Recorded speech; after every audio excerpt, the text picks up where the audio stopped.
Hi, everybody. Hope you're all doing okay. Um, so, Friday again. I'll call this weekend, so it'll be a bit busy. You may or may not want to watch this whole diatribe today, so I'll probably get off on a couple of tangents. But if you're interested, I would appreciate you listening and maybe some action. But it's a little bit of update. Mr. Mouse is still in his rehab program, and he's continuing to abstain from alcohol, eating his carrots and drinking all his coffee. He now goes to what he calls Mouseaholics Anonymous. He says it's not so anonymous because they sniff each other all the time. He can be kind of disgusting, you know. But I just want to make some shout outs today. First of all, to all the moms. Mother's Day is this weekend. Special happy Mother's Day to my wife Marta, who is a wonderful mother to my children and grandmother to the grandchildren. And I definitely want to say how much I adore my two daughters-in-law, Katie and Courtney, and their wonderful grandchildren. I can't leave out my other, quote, daughter-in-law, Monica, who's Ashley's partner. Even though they haven't blessed us with grandchildren yet, she does have 3 cats. So we pray for those cats along with the grandchildren. So I know someday soon we'll probably have another grandchild, but we're patient. So the other thing is I want to give a shout out for is the nurses. This is Nurses Week, and I just want to say that I work with some wonderful, wonderful nurses over at the CRC. I love working with those nurses, and at the hospital on the CA11 floor.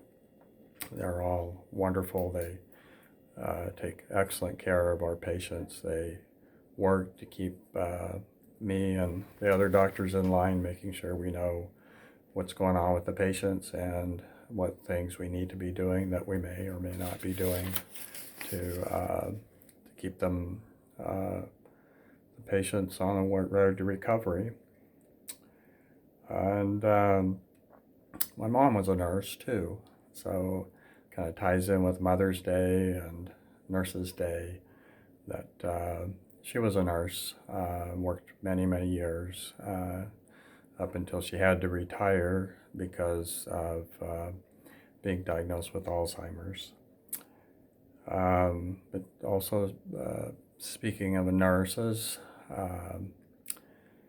and some of the other things that I wanted to talk about today, because in light of all the COVID activities, one of our other daughters, per se, and this goes back to Marta being a mother to a lot of people, not just her own children, but Cheryl Parham, who was a nurse, was a good friend of ours, and her daughter Brianna is a good friend of Ashley's.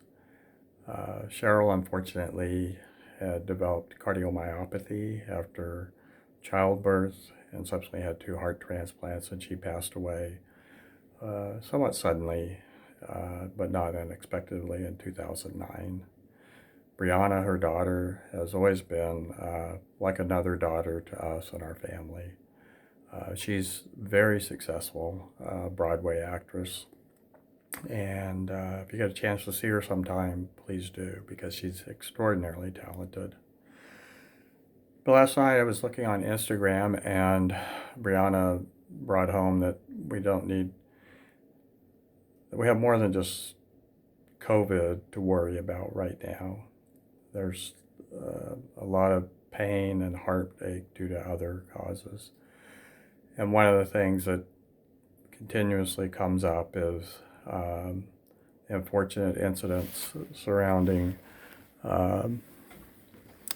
black men, young men, and more recently, the killing of Ahmaud Arbery, Brianna sent a message that I think is worth sharing, that she's simply tired of black people being manhandled and killed at the hands of fearful white men.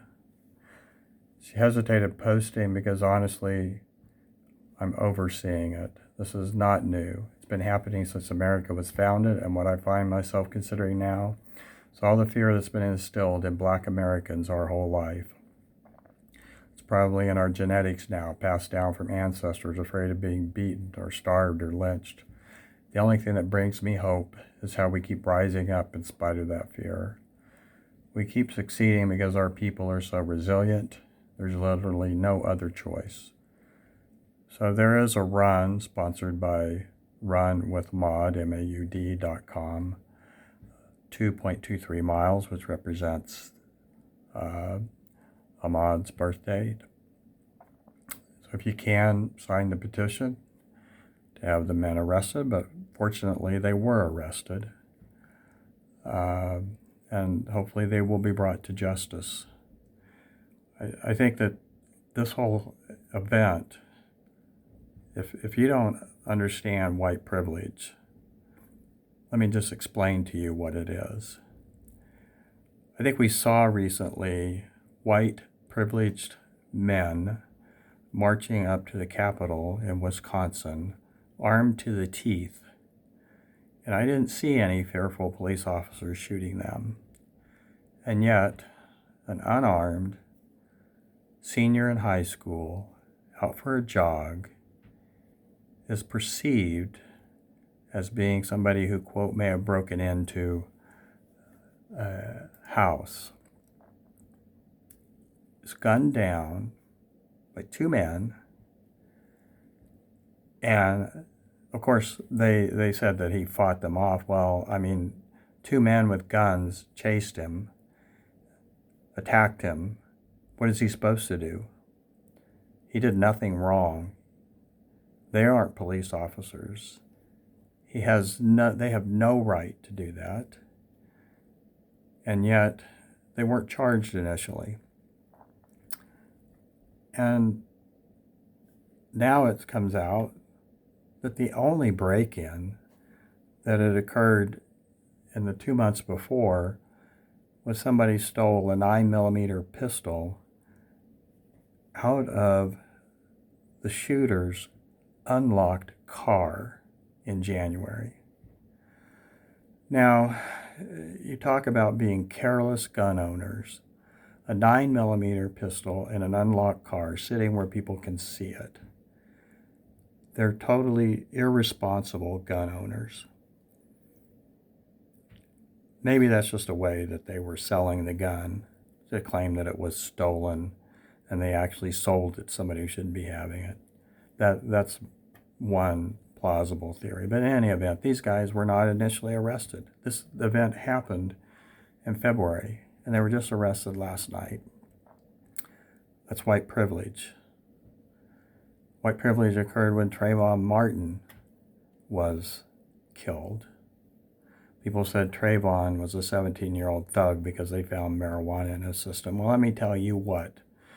When I was 17 and running around, any one of my friends, my brothers included, if they would have been shot, they probably would have found drugs or alcohol in them. Were they thugs? Possibly.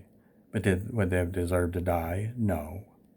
Trayvon Martin was tracked down because he was walking in somebody else's neighborhood. He saw a man following him with a gun. He should have called the police, of course, but white privilege, that's what white privilege does. We feel like we can call the police and be protected, but not so in the black community. We already see what can happen. Things can go so terribly wrong, no matter how innocent the black man is. So we, as whites, do not understand it. We're not in their shoes. We don't have the same feelings. We didn't grow up with the same fears, like Brianna said. that it's been so ingrained in them over the many years.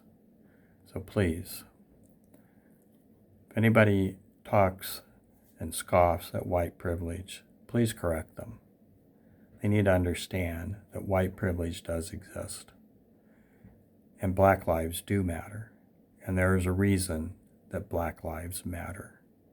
Every life matters, but black lives really matter. And we need to pay attention to that. So I will just give you my routine advice to continue to be socially distancing yourself. If you just go on the run, you'll be going by yourself and just recording it. And wear your mask when you're out. Show other people that you respect them and do not want to make them ill. And have a great weekend. Thank you.